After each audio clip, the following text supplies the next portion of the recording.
पाखी और मोनी दोनों ही सहेलियां थी। पाखी एक बहुत ही अमीर घर की लड़की थी, तो वहीं मोनी एक गरीब घर की लड़की थी। पाखी हमेशा ही अपनी अमीरों के चलते मोनी को नीचा दिखाया करती, पर मोनी कभी पाखी की बातों को दिल से नहीं लगाती थी। ऐसे ही एक दिन, अरे यार, इस बार मेरे एग्जाम अच्छे नहीं गए हैं, भगवान पास करवा देना। पूरे 51 रुपए का प्रसाद बांटूंगी। क्या बोल रही है पाखी? भगवान को भी रिश्वत दे रही है क्या? अरे जो हमने किया है फल तो वही मिलेगा ना। तू ना मुझे ज्यादा लेक्चर मत दिया कर। अरे पैसे तो सब काम करवा देता है, और अगर नहीं भी हुई पास तो पैसे देकर नंबर बढ़वा लूंगी। बहुत पैसा है पापा के पास, तेरी तरह थोड़ी कि हर दिन 1-1 रुपए के लिए तरसो। पाखी की बात सुनकर मोनी को बुरा लगता है, पर वो कुछ नहीं कहती है। ऐसे ही रिजल्ट आता है और पाखी फेल हो जाती है, तो वहीं मोनी फर्स्ट आती है। ये देखकर पाखी चिढ़ जाती है और बोलती है, मुझे सब पता है तूने एग्जाम में चीटिंग की है, वरना तेरे इतने अच्छे नंबर आ ही नहीं सकते। ऐसा कुछ नहीं है, माता रानी ने मुझे मेरी मेहनत का फल दिया है। झूठ मत बोल। अरे झूठ क्या है इसमें? अरे सच्चे मन से जो भी मांगो माता रानी सब दे देती हैं। तो वैसे ही मुझे भी मेरी मेहनत का फल मिला है। अब माता रानी का शुक्रिया अदा करने के लिए मैं 9 दिन के नवरात्रि के व्रत रखूंगी, ताकि फाइनल एग्जाम भी अच्छे से क्लियर हो जाए। इतना कहकर मोनी वहाँ से चली जाती है। शाम को पाखी अपने कमरे में बैठी होती है और खुद से बोलती है, ये मोनी कहीं सच तो नहीं कह रही है? माता रानी ने सच में उसका साथ तो नहीं दिया? अगर वो गरीब मोनी भक्ति में फर्स्ट आ सकती है, तो मैं फिर रिकॉर्ड तोड़ सकती हूँ। इस बार तो मैं भी माता रानी के नवरात्रि के व्रत रखूंगी, और इस बार मोनी से भी कई अच्छे व्रत रखूंगी, और फिर माता रानी को देखती हूँ मेरी इच्छा पूरी कैसे नहीं करती है। इस तरह से पाखी और मोनी के बीच अमीर वर्सेस गरीब की नवरात्रि का आरंभ होता है। नवरात्रि के पहले दिन मोनी जल्दी उठकर सारा काम करती है, जिसके बाद वो नहा धोकर मिट्टी से माता रानी की छोटी छोटी प्रतिमाएं बनाती है और पूरे विधि विधान के साथ पूजा करती है। वहीं दूसरी तरफ पाखी घर के नौकरों से सारा काम करवाती है और खुद बस नहा धोकर मंदिर में हाथ जोड़ते हुए खुद से बोलती है, माता रानी, आज से अमीर वर्सेस गरीब के नवरात्रे शुरू हो गए हैं, और मुझे पक्का पता है कि आप मुझसे बहुत ज्यादा खुश होंगी, क्योंकि इतना सुंदर सुंदर अच्छा किया है मैंने सब आपके लिए। महंगी चुन्नी, महंगा श्रृंगार, महंगे धूमधाम, अगरबत्ती, धूप, ये सब लाई हूँ मैं। अब बस मुझे एग्जाम में पास करवा देना और अच्छे नंबर ले आना। पाखी की बातें सुनकर उसकी माँ ऋचा हंसते हुए बोलती है, बेटा ये क्या कर रही है तू? माता रानी सबकी इच्छा पूरी करती है, ना कि तेरे ऐसे कहने से। बेटा अमीरी गरीबी नहीं देखती माता रानी। माता रानी तो सिर्फ भक्ति और भाव देखती है। पाखी अपनी माँ की बात का कोई जवाब नहीं देती और चुपचाप कॉलेज के लिए घर से निकल जाती है, जहाँ वो मोनी से बोलती है, तुझे पता है मोनी, मैंने इस बार नवरात्रि के व्रत रखे हैं। अरे वाह, ये तो अच्छी बात है। हाँ, और पता है पूरे 10,000 मंदिर सजाए हैं मैंने। ये तो और भी अच्छी बात है। जरूर जल रही होगी मेरी बातों से। अच्छा मोनी, मुझे तेरे घर जाना था। मैं तेरे घर की माता का मंदिर देखना चाहती हूँ कि तूने कैसा सजाया है। मुझे अपने घर ले चल। हाँ, क्यों नहीं, क्लास खत्म होने के बाद चलेंगे। क्लास खत्म होने के बाद मोनी पाखी को अपने घर लेकर जाती है और अपना मंदिर दिखाती है। मोनी के मंदिर में मिट्टी की छोटी छोटी प्रतिमाएं रखी थी और एक छोटा सा दीपक जला रखा था और कुछ 1-2 फूल पूजा की थाल में रखे हुए थे। ये सब देखकर पाखी हंसते हुए बोलती है, अरे ये सब क्या है? जैसी तू गरीब है वैसे ही तूने माता को भी गरीबी से रखा हुआ है। तुझे क्या लगता है एक बार माता रानी ने तेरे साथ दे दिया तो वो हर बार साथ देंगी? तेरी ऐसी गरीबी से पूजा पाठ करने से माता रानी प्रसन्न नहीं होने वाली है। तुझे फाइनल एग्जाम में अच्छे नंबर नहीं देंगी। अरे मेरे घर आकर देख, मंदिर की चकाचौंध देखकर तेरी आंखें ही चौंधिया जाएंगी। मेरा नाम बदल दो देखकर ये सब। पाखी, इंसान का मन सच्चा होना चाहिए और भक्ति पूरी श्रद्धा से होनी चाहिए। माता रानी ये नहीं देखती कि भक्त अमीर है या गरीब। हर किसी को नवरात्रि का उतना ही उत्साह होता है, और वैसे भी तुम इस बात को नहीं समझ पाओगी। अभी तुम्हारे सर पर तुम्हारी अमीरी का घमंड चढ़ा हुआ है। जिस दिन कभी ये घमंड टूट जाएगा तब तुम्हें समझ आ जाएगा। मोनी की बातें सुनकर पाखी का बुरा मुंह बन जाता है और वो चुपचाप वहाँ से बिना कुछ कहे चली जाती है। दिन गुजरते चले जाते हैं। दोनों सहेलियाँ अपने अपने नवरात्रों की पूजा करती हैं। जहाँ मोनी पूरे सच्चे मन से हर विधि विधान के साथ हर एक जगह नवरात्रि का व्रत पूरा कर रही थी, तो वहीं पाखी घर के नौकरों से काम करवाती और सारा दिन व्रत में खाए जाने वाला सामान खाया करती। ऐसे ही एक दिन पाखी की माँ बोलती है, बेटा तूने किस बात की व्रत रखे हैं? सारा दिन तो तू खाती ही रहती है, ना कभी तो समय पर उठकर पूजा करती है, ना कभी खुद के लिए कुछ बनाती है, ना कभी तू कोई भक्ति का गाना गाती है। अरे कम से कम 2 पल ही सही बैठकर कम से कम माता रानी के गुणगान ही गा लिया क्या कर। अभी आज के जमाने में ऐसी बातें कर रही हो? अरे जब घर में इतने सारे नौकर है काम काज करने के लिए, तो भला मैं क्यों सुबह उठकर मंदिर की साफ सफाई करूं और भोग के लिए प्रसाद बनाऊं? इतना सब है मेरे पास, तो ये सब करने की क्या जरूरत है? और वैसे भी व्रत रख रही हूँ मैं, इतना ही बहुत है। ऐसे ही समय गुजर रहा था। पाखी और मोनी अपने नवरात्रि के व्रत को पूजा करते हैं और आखिरी दिन कन्या पूजन का समय आता है। पाखी अपने घर में कन्याओं को बुलाकर उन्हें ना तो हाथ से भोजन परोसती है और ना ही पैर छूकर उनका आशीर्वाद लेती है। वो केवल कन्याओं को उपहार देते हुए बोलती है, ये लो, इसमें बहुत अच्छे अच्छे गिफ्ट्स और चॉकलेट है तुम लोगों के लिए। तुम सब मेरे लिए प्रे करना कि मैं अच्छे नंबरों से पास हो जाऊं, फिर अगली बार मैं तुम सबको और अच्छा गिफ्ट दूंगी। वहीं दूसरी तरफ मोनी पूरी विधि विधान से कन्याओं को घर पर बुलाती है, उनके पैर धोकर उनका आशीर्वाद लेती है और अपने हाथों से सारा प्रसाद बनाकर 9 कन्याओं को खिलाती है और जो कुछ भी उसकी श्रद्धा होती है वो कन्याओं को दान करती है। ऐसे ही अगले दिन दोनों सहेलियों की कॉलेज में मुलाकात होती है। तभी पाखी बोलती है, तो हो गए ना तेरे 9 दिन के नवरात्रे पूरे। अरे मुझसे तो माता रानी बहुत खुश हुई होंगी। अब कल से एग्जाम शुरू है, तू देखना इस साल तो मैं पूरे कॉलेज में टॉप करूंगी, टॉप। ये तो बहुत अच्छी बात है। माता रानी तुम्हारी सब इच्छाओं को पूरा करे। पूरा तो करना ही होगा, 9 दिन इतनी सेवा जो की है माता रानी की। ऐसे ही अगले दिन से मोनी और पाखी के एग्जाम शुरू हो जाते हैं। मोनी पूरे मन से मेहनत करके अच्छे से हर एक एग्जामों की तैयारी करती है, तो वहीं पाखी भगवान भरोसे सब कुछ छोड़कर अपना सारा समय मोबाइल चलाने में और इधर उधर टाइम पास करने में बिता देती है। एक के बाद एक एग्जाम होते हुए चले जाते हैं और आखिरकार रिजल्ट का दिन आ जाता है। माथे पर चंदन का तिलक लगाए हुए मोनी कॉलेज पहुंचती है, जिसे देखकर पाखी बोलती है, क्या बात है, बड़ा चंदन तिलक लगाकर घूम रही है। अरे रिजल्ट से पहले ही बता रही हूँ, इस साल की कॉलेज टॉपर मैं ही हूँ। ये तो अच्छी बात है कि तुम ही हो। एक काम कर, मेरी मान तो बिना रिजल्ट ही लिए चली जा, क्योंकि खामखा अपनी बेइज्जती करवाएगी। देखना इस बार तुम्हारे सबसे कम नंबर होंगे और इस बार गरीब की भक्ति से माता रानी बिल्कुल खुश नहीं हुई होंगी।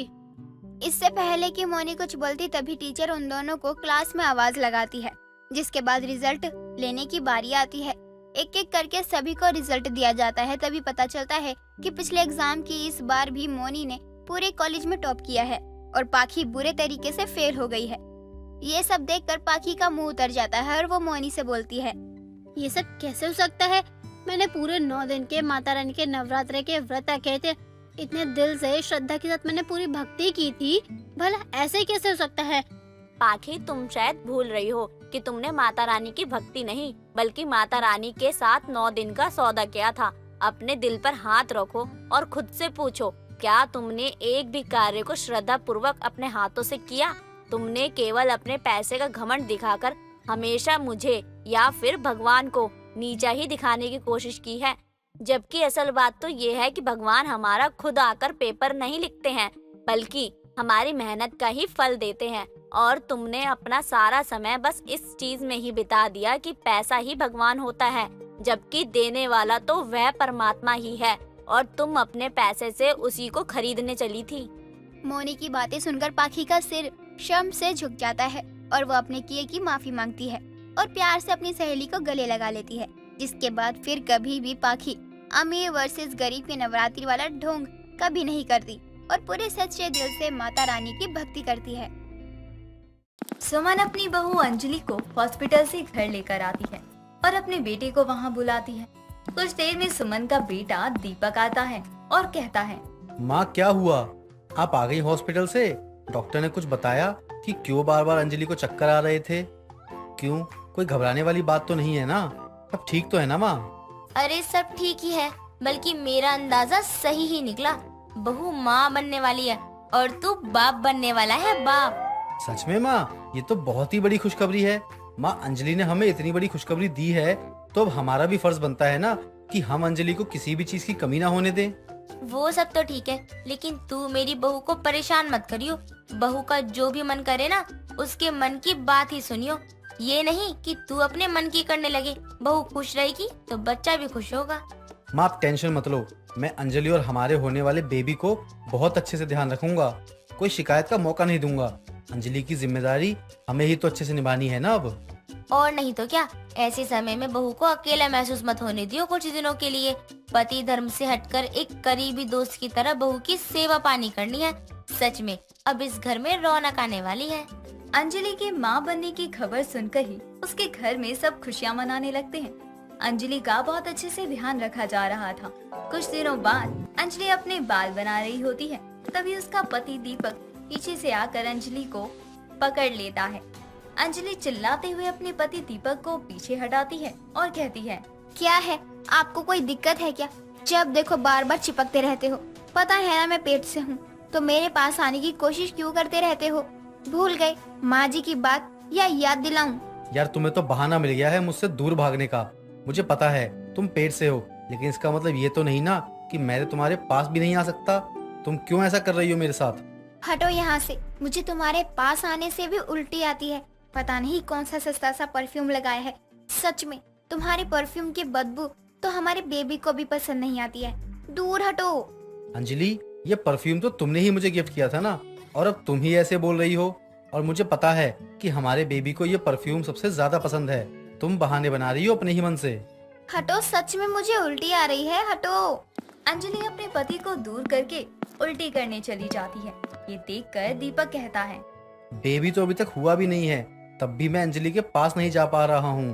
बेबी के आने के बाद तो मेरी ऐसी हालत ना हो जाए कि मुझे कमरे से बाहर ही सोना पड़े। लेकिन कोई बात नहीं, बेबी और अंजलि के लिए सब कुछ सही है। दीपक को बहुत परेशानी भी हो रही थी क्योंकि वो अंजलि के पास नहीं जा पा रहा था, लेकिन इस बात से खुशी भी थी कि जल्द ही उसका बच्चा इस दुनिया में आने वाला था।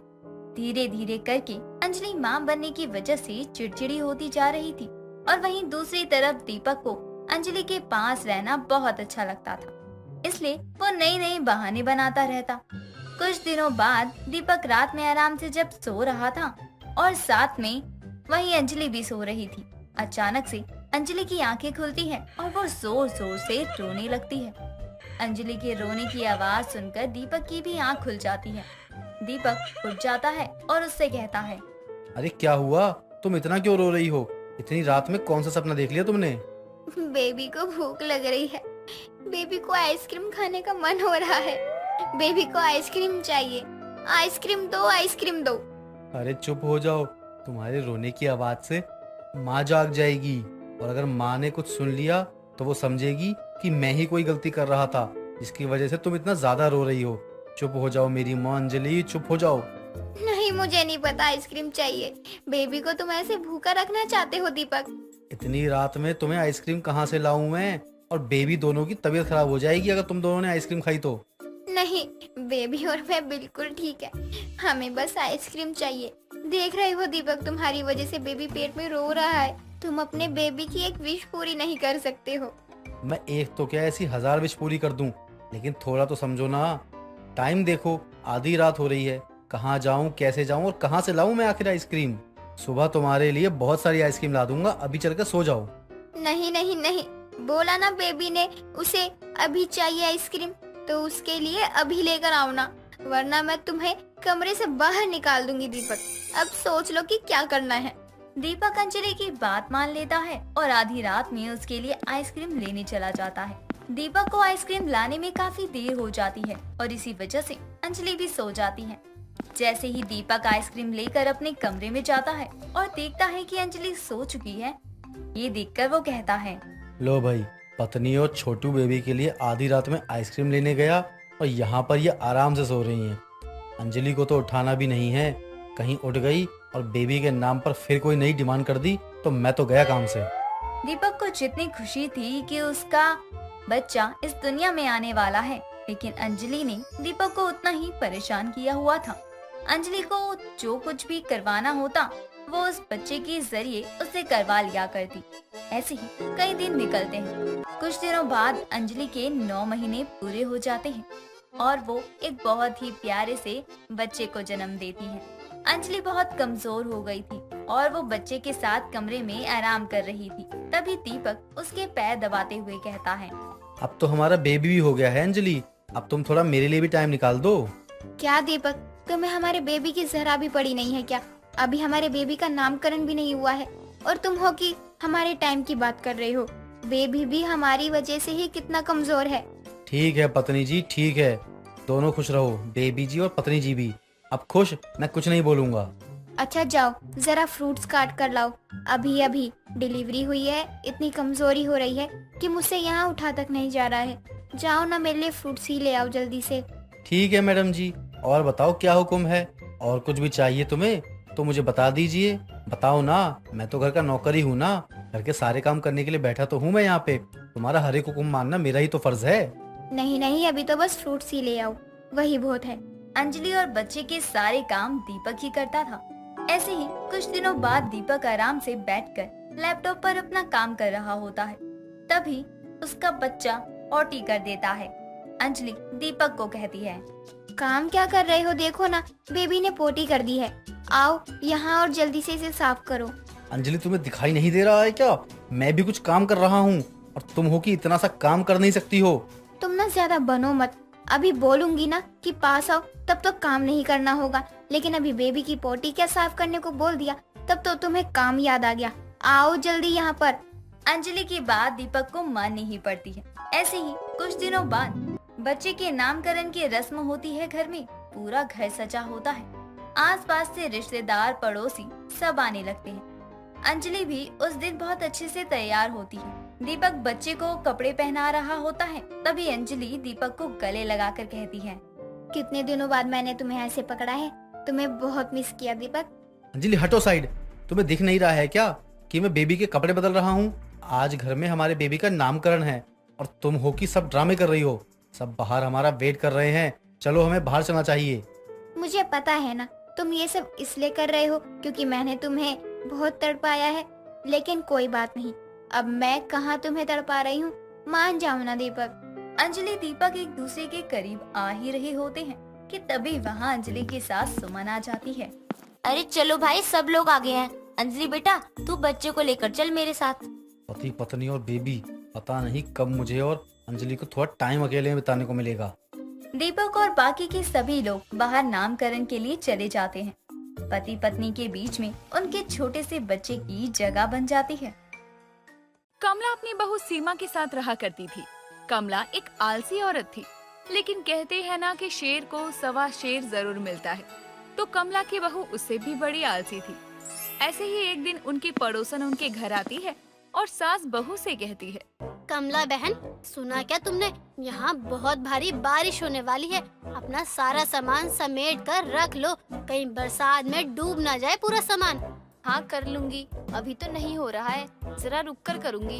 वैसे भी हम दोनों सास बहू मिलकर कर लेंगे काम।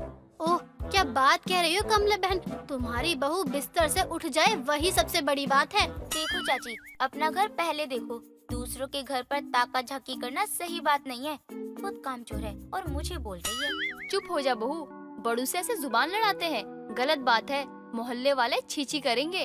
बस कमला बहन, आपका व्यवहार देखकर इस घर में आती हूँ, वरना तुम्हारी बहू की जैसी जुबान है ना, उसे सुनकर तो कोई कुत्ता भी ना आए।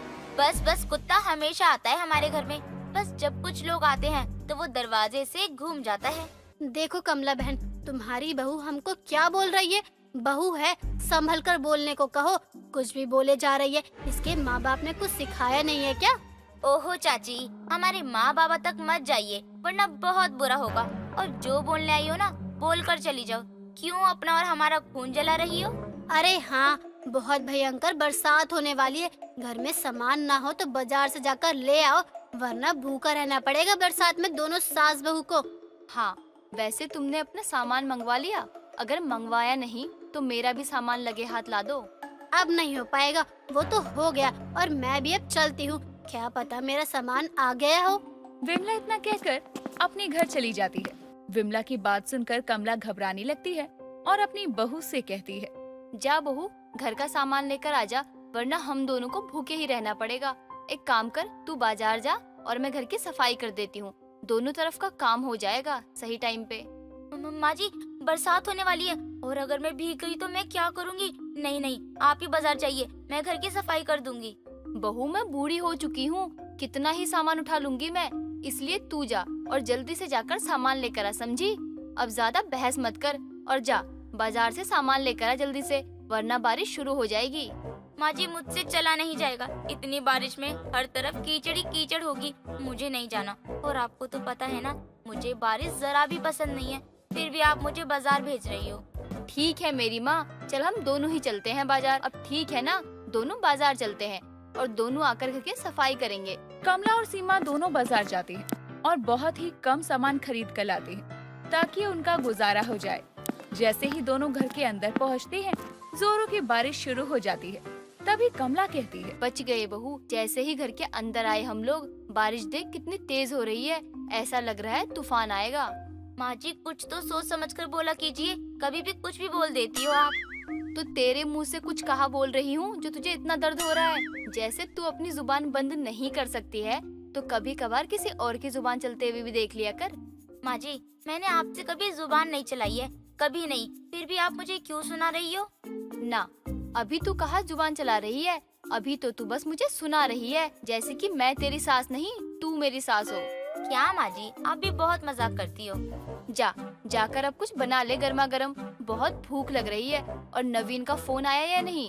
अभी तक उसका फोन नहीं आया है, पता नहीं इस महीने पैसे भेजेगा या नहीं। क्यों नहीं भेजेंगे माँ जी, उनकी माँ और बीबी है गांव में, हमारा ख्याल रखना उनका धर्म है। हाँ, धर्म तो है, लेकिन एक बार उसे देख लूं, बहुत मन कर रहा है अपने बेटे को देखने का। माँ जी, आप उनको बाद में देख लेना, अब आप मुझे पहले ये बताओ कि क्या बनाऊं इस बारिश में, क्या खाने का मन है आपका?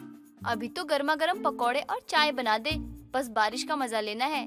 सीमा अपनी सास के लिए पकोड़े और चाय बना कर लाती है और दोनों बड़े मजे से खा रही होती हैं कि तभी उनके घर इतनी बारिश में दूध वाले चाचा आते हैं। वो भीगते हुए आते हैं और कहने लगते हैं, अरे बहुरिया, दूध ले लो जल्दी से, अरे हमको घर भी वापस जाना है, सुना है बाढ़ आने वाली है। क्या चाचा कुछ भी बोल रहे हो, बारिश हो रही है बस, कोई बाढ़ वगैरह नहीं आएगी। तुम कुछ भी नहीं जानती हो का बहुरिया? अरे बहुत लोग बहुत कुछ कह रहे हैं, अरे खबर में आई है कि बहुत भयंकर बारिश आएगी, और भयंकर बारिश आएगी तो बाढ़ भी आएगी, समझे? कुछ नहीं होगा चाचा, आप इतना घबराओ मत, और ना हमको ऐसी बातें बोलकर डराओ, अब दूध दे दो। अरे बहुरिया, ले लो आज कुछ ज्यादा ही दूध, क्योंकि कल से ना हम नहीं आएंगे। वो क्या है ना, हम अपने घर पे अपने परिवार वालों का ध्यान रखेंगे। दूध वाले चाचा जैसे ही दूध देकर जा रहे थे, दोनों सास बहू बातें करने लगती हैं। शाम से रात और अब रात से सुबह हो जाती है। ऐसे ही कुछ दिन बीतते हैं, लेकिन बारिश रुकने का नाम ही नहीं लेती। आज 5वां दिन था और बारिश लगातार हो रही थी। तभी सीमा अपनी सास को कहती है, माँ जी, ये बारिश कब तक रुकेगी? मुझे इस बारिश में बने कीचड़ जरा भी पसंद नहीं आ रहे हैं, मुझे बहुत अजीब लग रहा है। तेरे अजीब लगने पर बारिश या कीचड़ होना बंद नहीं हो जाएगा। जाकर खाना बना ले अब। उस दिन विमला ने बताया ना होता ना, तो हम भूखे ही मर जाते। माँ जी, भूखे तो आज से मरेंगे हम, क्योंकि घर में कुछ भी नहीं बचा है। अब खाने को क्या बनाऊं मैं? बहू, हाथ में एक पैसा भी नहीं है जिससे कुछ सामान खरीद कर लाऊं। अब सब भगवान के भरोसे है। रुक, मैं विमला के घर होकर आती हूँ, उसके पास कुछ होगा तो लेकर आऊंगी। माँ जी, मुझे नहीं लगता कि विमला चाची हमें कुछ देंगी, मुझे तो बस उनकी बातें ही लगती हैं। जब कुछ करने का समय आता है तब वो पलट जाती हैं। कभी तो कुछ अच्छा बोल लिया कर, जब भी मुंह खोलती है गटर ही उगलती है। पता नहीं कैसे होगा तेरा भला। माँ जी, मैं सबके साथ सही से रहती हूँ, बस मुझे विमला चाची पसंद नहीं है। कमला अपनी बहू से बहस नहीं करती और विमला के घर चली जाती है। विमला के घर के दरवाजे में खड़ी होकर वो विमला से कहती है, विमला बहन, मुझे तुमसे कुछ काम था। इतनी बारिश में अब क्या जरूरी बात थी जो भीगते हुए आई हो? बताओ, क्या बोलना है? मैं अंदर आ जाऊं? नहीं, पागल हो क्या? भीगी हुई आई हो, मेरा पूरा घर गंदा हो जाएगा, बाहर से ही बोलो। कुछ नहीं, बस जो मैं कहने आई थी उसका जवाब मुझे मिल गया। मेरी बहू सही कहती है। क्या आपकी बहू सही बोलती है? गलतफहमी हो गई है आपको, इसीलिए कुछ भी बोले जा रही हो। दिमाग तो सही है ना? रहने दो, ज्यादा नहीं बोलना मुझे, वरना तुम्हारी बेइज्जती हो जाएगी घर वालों के सामने। कमला इतना बोलकर विमला के घर के दरवाजे से ही अपने घर लौट जाती है। ऐसे ही 2 दिन बीत जाते हैं। अब दोनों सास बहू ने पिछले 2 दिन से कुछ भी नहीं खाया था और ना ही बरसात रुकने का नाम ले रही थी। दोनों की हालत बद से बदतर हो गई थी। तभी सीमा अपनी सास से धीमी सी आवाज में कहती है, माँ जी, आप जिंदा हैं या आपका पत्ता कट चुका है बिना खाए पिए?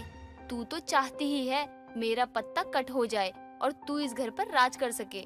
नहीं माँ जी, अगर आपको कुछ हो गया तो मुझे कौन ताना मारेगा और मैं किसे ताने मारूंगी? देख लिया माँ जी, आपने बिमला आंटी ने कोई मदद नहीं की हमारी। चुप कर जा, ऐसे आखिरी वक्त में भी तुझे मुझे ताना मारना है? वाह। दोनों सास बहू भूखे हाल में बातें कर रहे थे। तभी बाहर से किसी की आवाज आती है। दोनों उठकर देखते हैं तो कमला का बेटा नवीन आया था और अपने साथ खाने के लिए ढेरों सामान लेकर आया था।